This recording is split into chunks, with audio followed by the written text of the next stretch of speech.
4.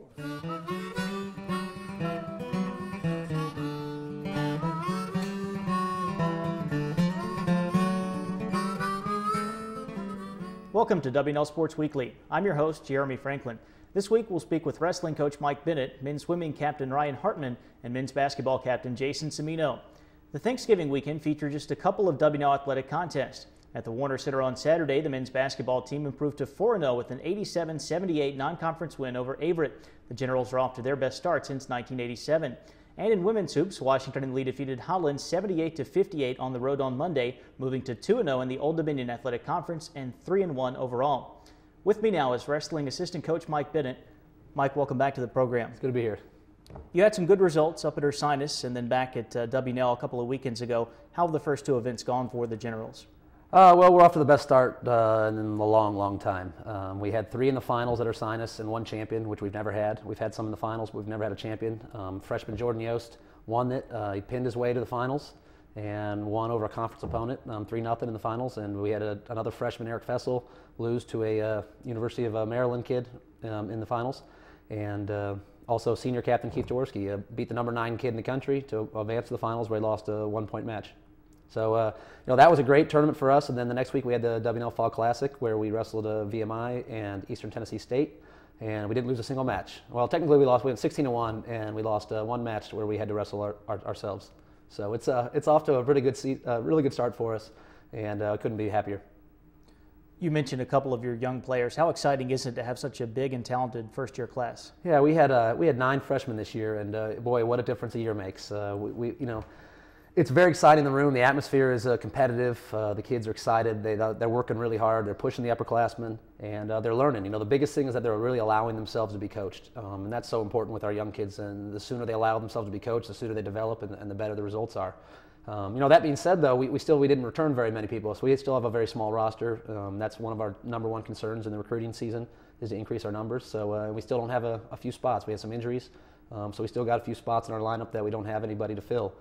So it's exciting, but it's also still challenging, and we're going to push forward and keep moving and keep improving. Give us a quick scouting report on the Centennial Conference. What can the Generals accomplish in the league this year? Well, I think this should be a year that we can make a big jump. We've moved up 1 spot every year the last 3 years. We've gone 8, 7, 6, and I think this year we can jump. Third place is not out of the question. We still, like I said, we don't have a few spots, so that's going to hurt us. The Merchant Marine Academy is the hands down the favorite to win. They've won it, numerous years in a row, and I don't see them losing again this year. Stevens Academy and Ursinus are always going to be, or Stevens Institute and Ursinus are going to be battling for 2nd and 3rd. But I really think that it's a scramble for who can finish between 3rd, 4th, and 5th. Really, there should be, any number of teams can finish there. So I look for us to finish in that group. If we can finish 3rd, it'd be a really good year. The best finish we ever had is 5th. And I think without a doubt that's attainable this year. We took 6 last year with only 3 wrestlers. We've got much more talent and many more wrestlers this year. So I think I expect us to do very well and to improve our finish and hopefully qualify one for the NCAA tournament. What kind of a challenge will you get from the tournament up at Messiah this weekend? Yeah, we're at the Messiah Petrophus Invitational, and there's 14 teams there. So there's 6 Centennial Conference teams. So those matches are always important. But this is probably the hardest tournament we have of the whole year. It's basically like our conference tournament plus another 6 teams, and so it's going to be tough. Our freshmen are going to have to produce. We've got a couple key guys out with injuries. That's just part of wrestling, and so the guys we do have are just going to have to win. The key is to win early. If you win your first 3 matches, you have advanced to the 2nd day, and you're going to finish 6th or better. If you lose one of your matches, you might have to wrestle 6 or 7 times on Friday just to advance to Saturday. So it pays to win, it pays to stay in the winner's bracket, and we think we've got some guys that can do that. And also we're looking for bonus points. We've had a lot of pins this year. We've already got 2 freshmen on pace to break the school pins record. So if they can keep pinning, that's extra team bonus points, and we should have a pretty good finish. This is actually our first tournament where we keep team scores, so it'll be exciting to see. Hopefully we should finish in the top half. Mike, thanks for joining us. Best of luck in Pennsylvania this weekend. Thank you. With me now is Ryan Hartman, junior swimming captain from Yorktown, Virginia. Ryan, welcome to the show. Thank you, Jeremy. Generals are 5-3. You've swum against a very tough schedule so far. What has Washington and Lee accomplished over the first month of the season? Well, we've gotten a really diverse range of competition experience doing dual meets, doing quad meets in more of an invitational format. And I think that having a big freshman class this year, it's given those guys a lot of great experience, and they've really stepped it up. So I think that across the board, in addition to coming into the season in a lot better shape than we were last year, we've just gotten a lot of real good on the ground experience, and we've been able to. I think that that's really going to help us when it comes to this weekend up at TCNJ. We've been able to kind of switch our training from more of an aerobic base to more of a quality race simulation type training situation, which I think is really cool at this point of the season that we're able to do that.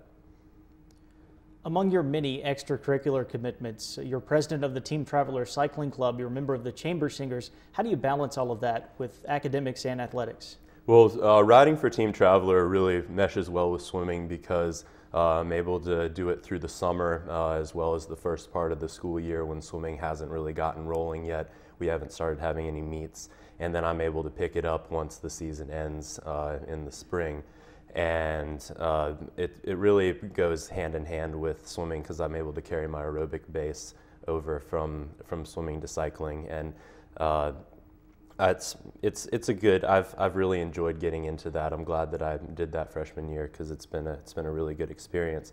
But I think that Chamber Singers has really almost been the key to me being able to stay focused, and kind of has acted as a stress reliever for me, because just being able to go. I didn't do anything musical last year, but Ryan Hartman, who's one of the other captains on the team, convinced me to audition this year, and I made it, and I've just been really, it's great to be able to go in and just sing, and it relieves a lot of stress. Also, I've been eating a lot of blueberries this year, which I think pretty much improves performance across the board.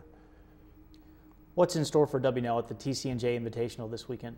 Well, we're definitely going to have some incredible competition out of TCNJ and Hopkins. Hopkins being one of our big in-conference rivals, it's going to be really good to see where they're at this point in the season and how we need to prepare for our dual meet with them, and when we see them later on in conferences as well.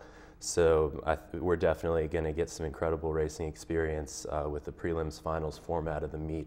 We'll get 2 chances to swim each day.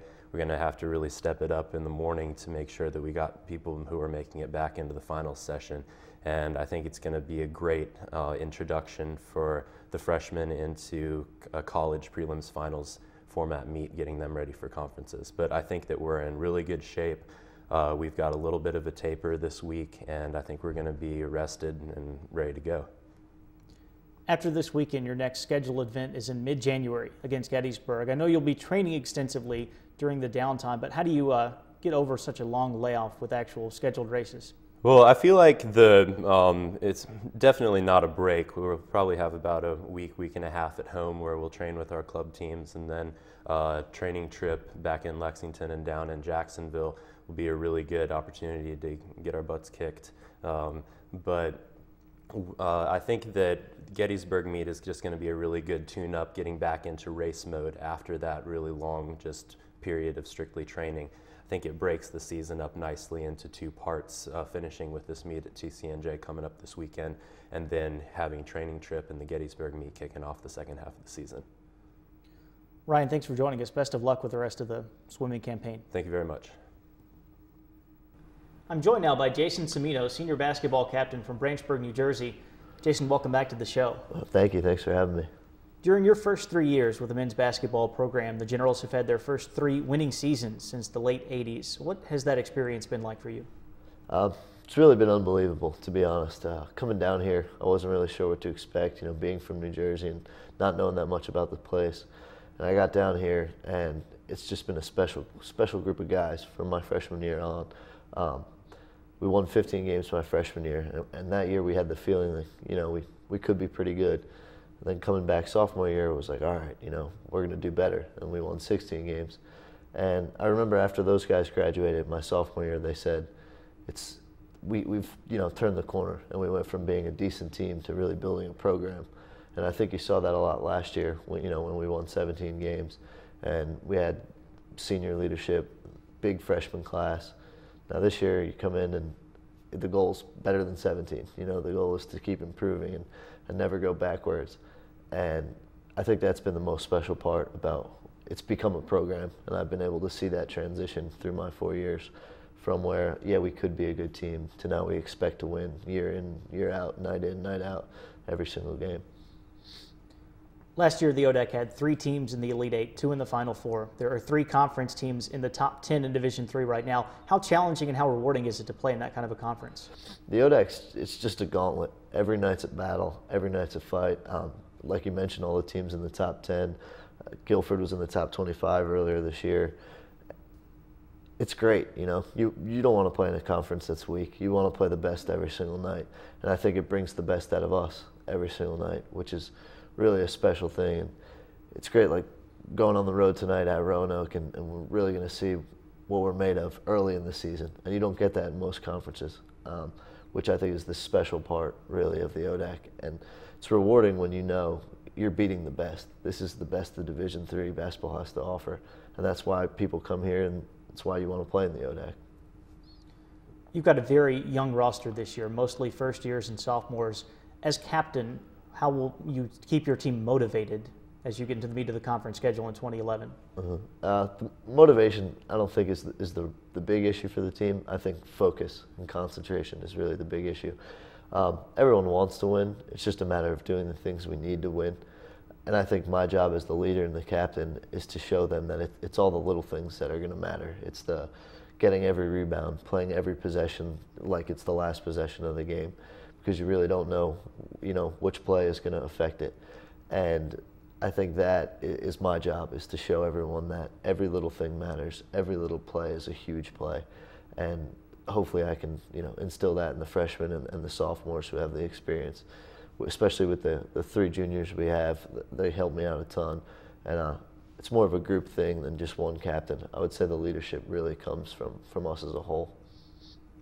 You've got Roanoke, Randolph, and Guilford in ODAC play before you break for exams and the holidays. How important will it be to pick up some early wins in the conference? It'll be huge. We talked about the 3 teams in the top 10, and they'll all be coming after Christmas. So you got to rack up the wins early when you can. We got 2 home games out of those, and you have to defend your home court, especially in the Warner Center. We love playing there, and we gotta win. Gotta win the games. I can't stress, how important it is to win those, and just take them one at a time. We're gonna go down to Roanoke tonight, and then after that, we'll look forward to Randolph on Saturday. Jason, thanks for joining us. Best of luck this year. Thanks for having me. I appreciate it. The wrestling team will compete in Messiah College's Petrophus Invitational on Friday and Saturday. Men's and women's swimming participate at the College of New Jersey Invitational over the weekend, while the indoor track and field season starts on Saturday with the Marietta First Glimpse Invitational. Men's basketball meets ODAC foe Randolph at home on Saturday afternoon, and the women's hoops team visits Randolph-Macon. Then on Monday, men's basketball is back in action at Ferrum College. For W&L Sports Weekly, I'm Jeremy Franklin. Thanks for watching.